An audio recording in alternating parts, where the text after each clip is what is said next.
Thấy Việt Nam làm kiểu này Tây là sướng. Sướng cái lẩu. Ấy lại nói vậy thế vào trong Mẹ tiền có chả phải đi làm. Ngày được 50.000 đây. Ta sang Tây ta làm mất cái gì. đấy thì đội chéo trước.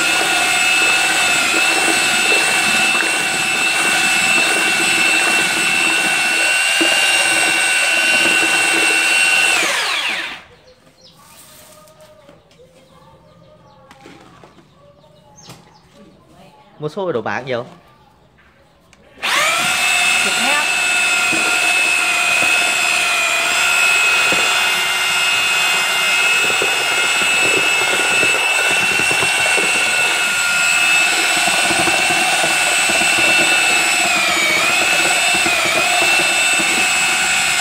Đây một tay của ông Chiến ông đánh vào kìa.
đéo thì mình lại hỏi mày đừng giỏi học cắn ông.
Tây thiếu gì việc làm.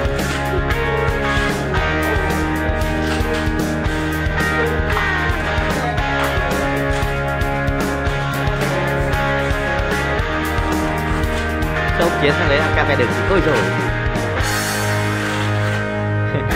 Toàn mấy em Việt Nam.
Chiến bảo cháu bà được.